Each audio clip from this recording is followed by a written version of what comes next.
Chef Rick Tarentino from Home Shopping Network. You can check me out on my website at www.chefricktarentino.com.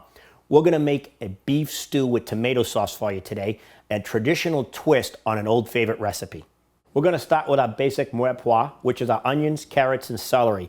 We're going to saute those to get them brown and nice and flavorful by caramelizing them. So I'm just going to do a rough chop on my celery, so about a 1/2 inch thick. Works well.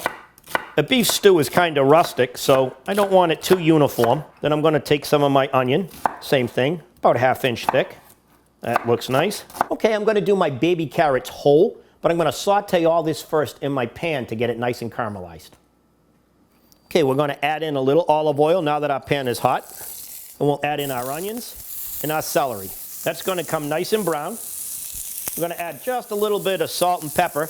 I like to use a low sodium salt, like Ocean's Flavor or something that has less sodium, a little bit healthier for you. As you can see, it's already starting to caramelize right here on the bottom. That's what we're looking for. We're going to add in the carrots. We're going to let that brown for maybe 3 minutes just to get those onions nice and opaque or translucent. Look at that. Starting to look really good. While that browns, I'm going to dice up some garlic to add into that.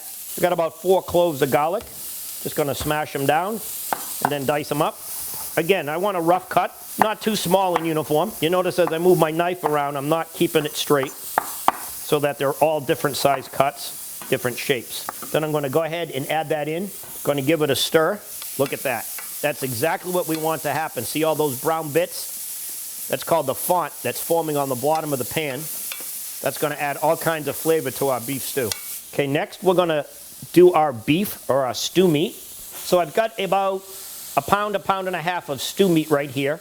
And you're going to chop it up into bite-sized pieces so that it's easy to eat when you serve it. And very important that when you cut it, you want to cut it across the grain. So the grain's going this way, and I'm cutting it this way so that the meat is very tender when it cooks. It helps tenderize the meat. Okay, I've got about a pound and a half of stew meat here. To that, I'm going to add about 2 tablespoons, 3 tablespoons of flour, and maybe an 1/8 or a 1/2 tablespoon salt and pepper. I'm going to mix that together to coat my meat evenly. That's going to give it a nice brown texture when I add it into my pan. Add a touch more oil, keep it from sticking. Then I'm going to add this right into the center. Don't worry about that flour because that extra flour is going to help to thicken our beef stew. Now we're going to brown that to get a nice brown texture on our meat. Then we're going to combine all this ingredients with our seasoning into our slow cooker and get our beef stew started. As you can see, our meat's getting nice and brown, and I'm going to move it aside for a minute because I want you to see the font forming. That font right there is what we're going to deglaze off the pan, and that's going to add all that rich flavor. A little browning occurring on our meat. That's what we wanted for flavor. Going to add in about a 1/2 cup, 1/4 cup of our beef stock.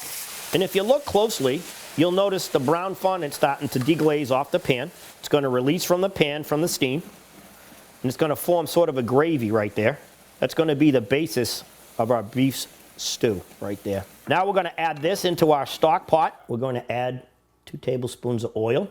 Then our diced potato. I've got a potato diced up, about 1 inch or a 1/2 inch cubes. Then I'm going to add in some seasonings. Now I'm going to keep my rosemary whole because I want to be able to pull it out later, and my thyme as well. That way it'll add the seasoning, but I won't have the herbs or the sticks in there. I'm going to add in a couple of bay leaves, and then lastly, about a teaspoon of thyme. Our beef stock, about 4 cups. That's already looking good in there. And to that, we're going to add our beef and our vegetables. And you can see all that brown gravy kind of formed in there. That's going to add all that flavor we were talking about. All that brown flavor that's in there. And you can see our caramelized onions right in here. It's all that sweetness and the sugar that came out of the onions that's going to add that deep, rich onion flavor. I'm going to add in the tomato sauce to give this traditional dish a new flair. About a cup and a half, depending on your flavor taste. We're going to mix that in. It's going to give a nice, deep, rich red color and a lot of flavor to our beef stew. I'm going to let that cook for about 4 to 6 hours. Serve it up with some hearty bread, maybe some noodles. It's going to be just perfect. Our beef stew with tomato sauce is finished. We're going to go ahead and plate it up. This is a great dish on one of those cold fall days. that rich tomato sauce flavor. We're going to finish that with just a sprig of parsley in there. That's the perfect slow-cooked beef stew with tomato sauce. I'm Chef Rick Tarentino. Remember, serve this dish with your friends and family and have lots of fun. Keep cooking.